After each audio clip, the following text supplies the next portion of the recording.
The silence of space shattered as massive Zorn battleships emerged from hyperspace, their metallic hulls gleaming with an intimidating silver sheen.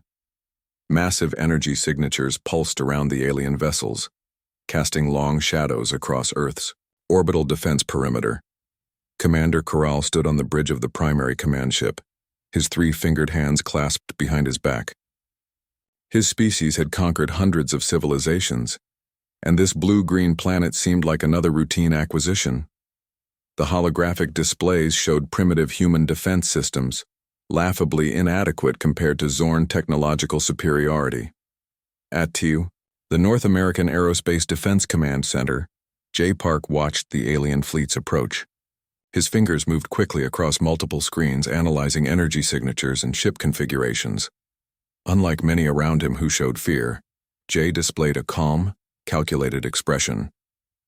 "Incoming transmission," announced a young communication specialist.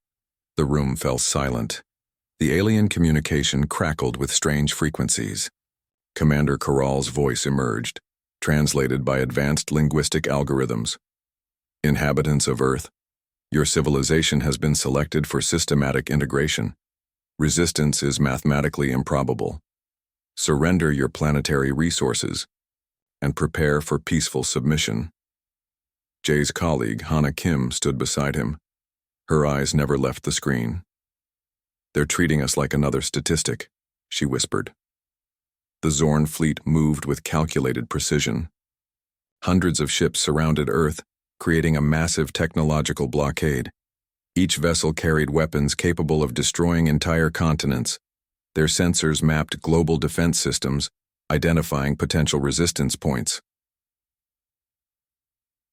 Commander Corral felt confident. Historical data from his civilization's archive suggested that technologically inferior species typically collapsed within moments of first contact. Humans appeared fragmented with multiple nations and conflicting political systems. Their potential for unified resistance seemed minimal. What the Zorn didn't understand was human history, a narrative of resilience, adaptation, and unexpected triumph. In military command centers worldwide, leaders watched the alien fleet. Some showed panic, others displayed calculated determination. Emergency protocols activated simultaneously across continents. Communication networks that seemed separate suddenly revealed their interconnected nature. J. Park noticed something peculiar in the alien ship movements. Their positioning followed a predictable mathematical pattern, a weakness he immediately recognized. "They're operating like a mechanical system," he muttered, not accounting for human unpredictability. Hana Kim, an intelligence officer with extensive psychological warfare training, began analyzing alien communication patterns. She detected subtle rhythms in their transmission frequencies, patterns that could be exploited. The Zorn believed their technological superiority guaranteed victory. Their civilization had conquered civilizations thousands of years more advanced than humans. Earth seemed like a simple, primitive target, but humanity had something the Zorn couldn't calculate: collective willpower. As alien ships continued their approach, something unexpected began happening. Instead of panic, a strange sense of unified purpose emerged across human populations. Social media platforms, typically divisive, now became coordination networks. Scientists, military personnel, and civilians started sharing information at unprecedented speeds. Commander Corral's confidence began feeling slightly uncertain. The human response didn't match any predictive models in their database. Their sensors detected unusual communication patterns, technological adaptations happening in real time. In underground research facilities, teams were already dissecting captured alien communication fragments. In military bases, strategy teams developed unconventional response protocols. Universities redirected research toward potential alien technology interactions. J. Park looked at Hana. "They think we're predictable," he said quietly. "They have no idea what's coming." The alien fleet continued its approach, unaware that their arrival would become a turning point in galactic history. Humanity was about to teach the Zorn Collective a lesson they would never forget. That technological superiority means nothing against a species determined to survive. Space remained silent, but the tension was electric.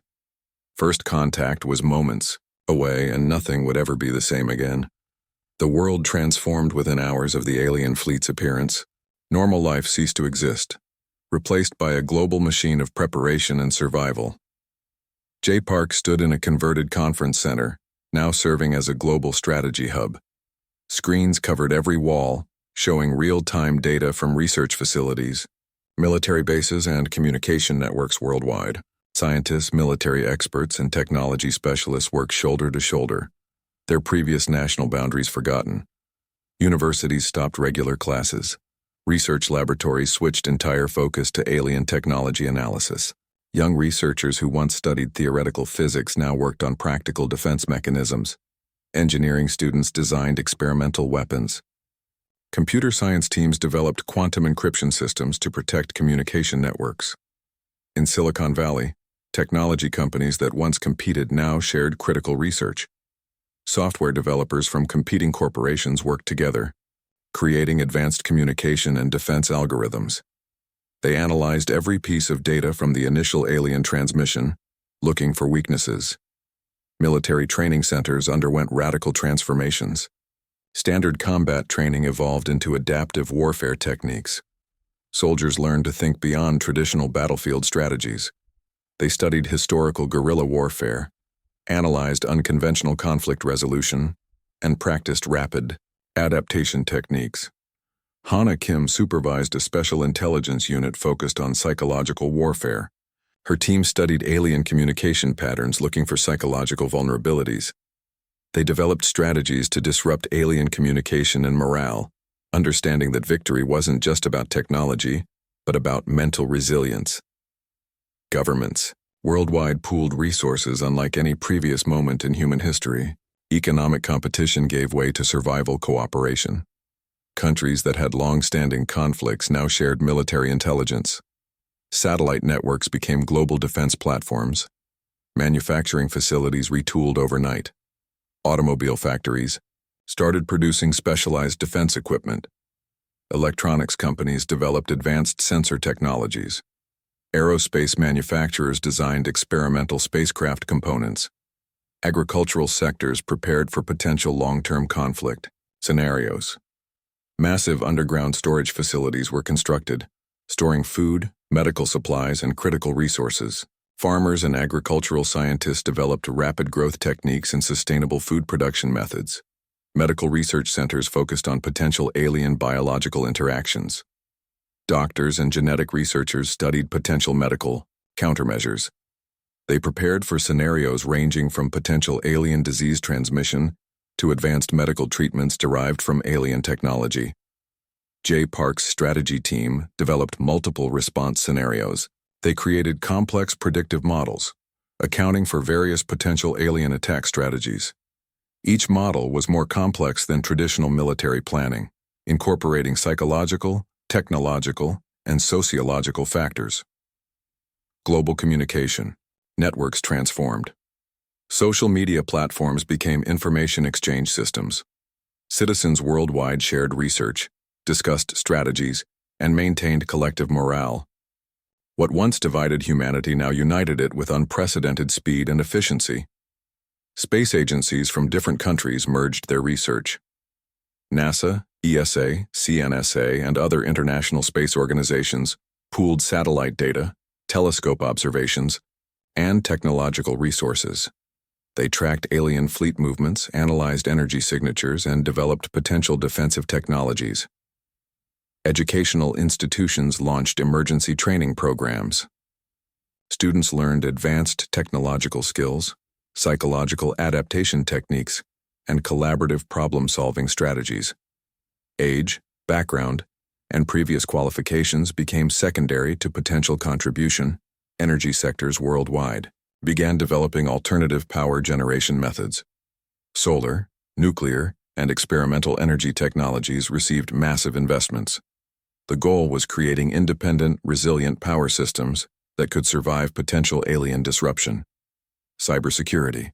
Teams worked around the clock, They developed advanced protection systems, anticipating potential alien technology interference.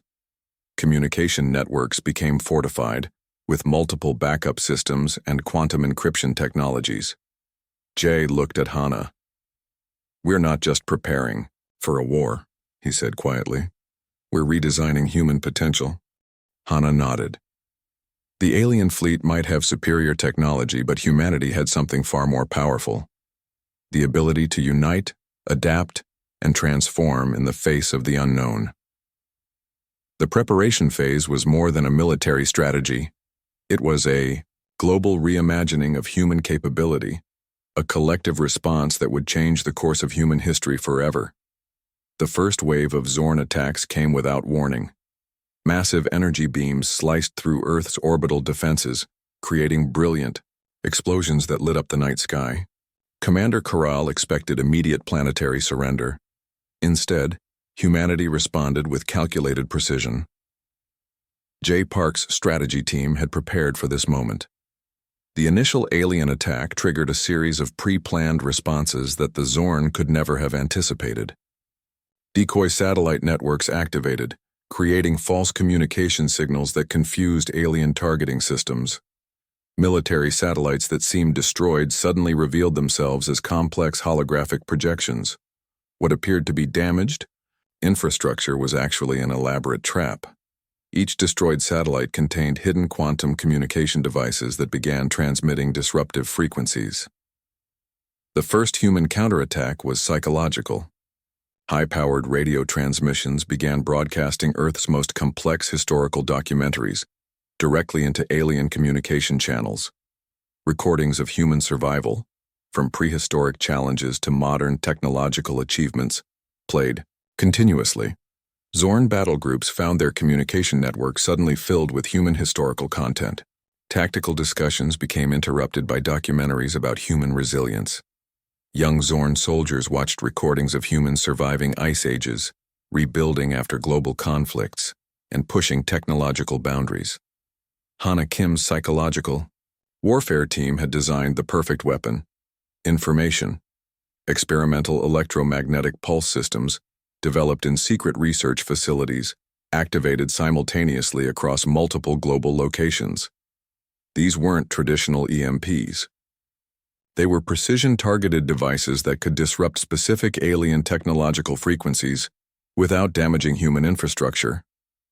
Alien ships began experiencing strange system failures. Navigation computers suddenly displayed human language interfaces. Weapon targeting systems became confused, showing historical battlefield maps instead of current attack coordinates. Commander Corral watched in disbelief as his invasion strategy collapsed. Human responses defied every predictive model in Zorn military archives.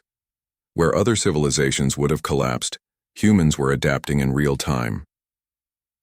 Ground-based defense systems used a combination of traditional and experimental weapons. Laser defense networks worked alongside quantum interference generators. Drone swarms, controlled by advanced AI systems, moved with unprecedented coordination.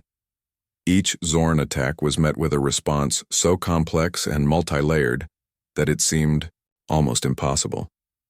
Human defenders weren't just resisting, they were actively learning and adapting with each alien engagement. Satellite networks that seemed destroyed revealed themselves as complex communication nodes. What appeared to be damaged infrastructure was an elaborate technological ecosystem. Quantum encrypted communication channels allowed instantaneous global coordination. Military units from different countries worked with a level of synchronization never seen before. A tank unit in Asia could coordinate with a naval defense team in the Atlantic within milliseconds. Traditional military hierarchies dissolved, replaced by adaptive network-based strategies. The Zorn discovered that human technology wasn't just about individual devices. It was about complex interconnected systems that could rapidly reconfigure themselves. A damaged communication network would instantly reroute through alternative channels. Jay Park watched the battle unfold, his fingers moving across multiple holographic displays. He wasn't just managing a defense, he was conducting a complex technological symphony. Each alien attack was anticipated, redirected, and ultimately neutralized.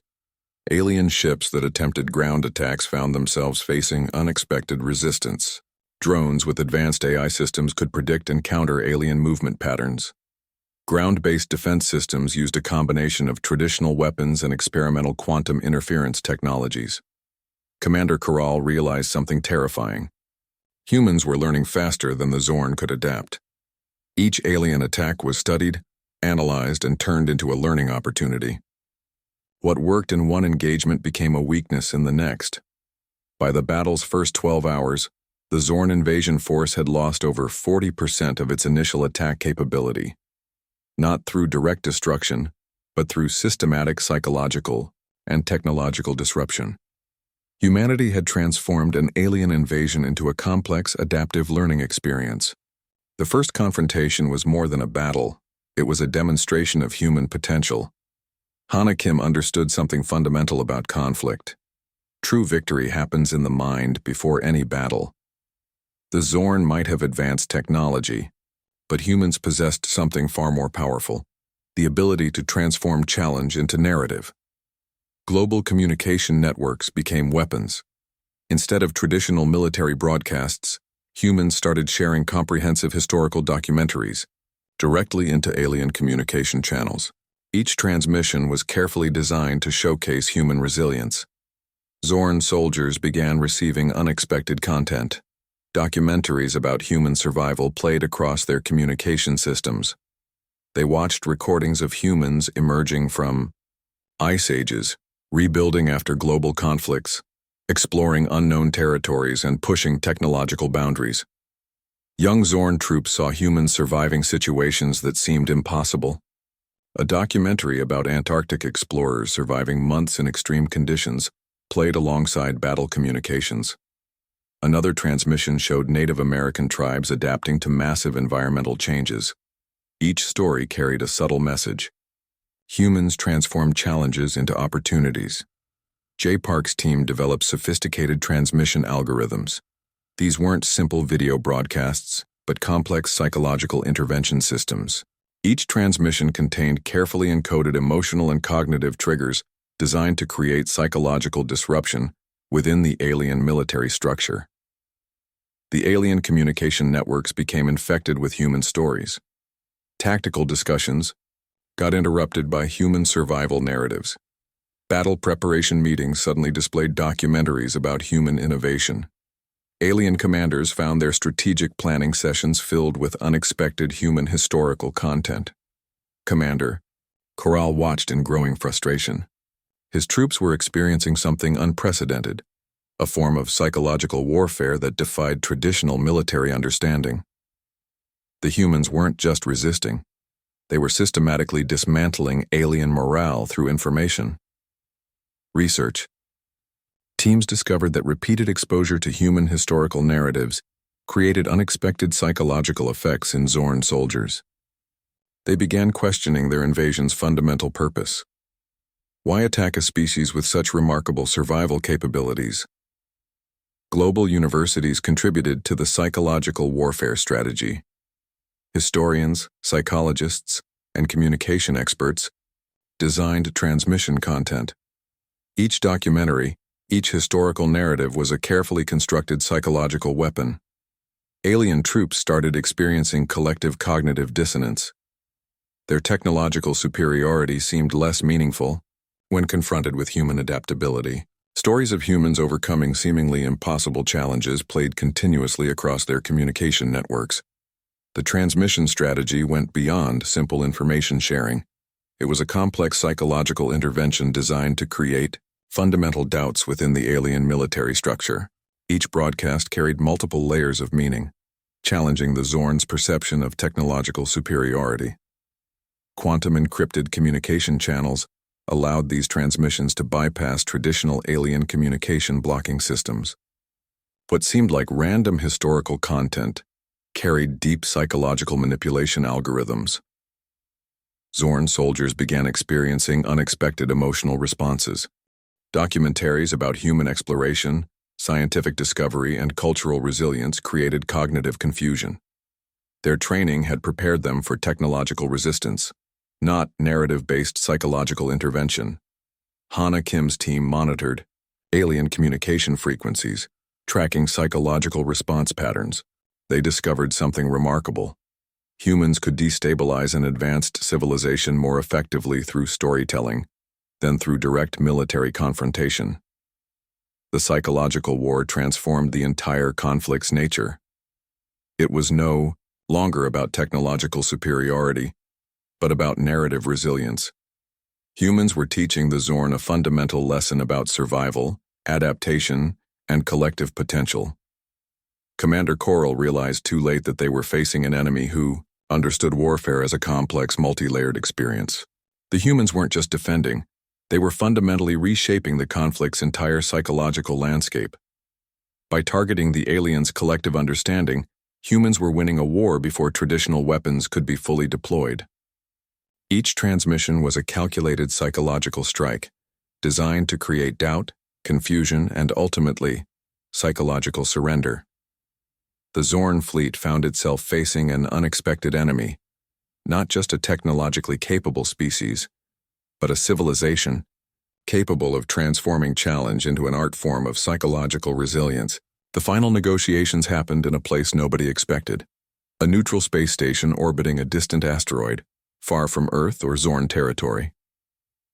Commander Coral arrived knowing something fundamental had changed.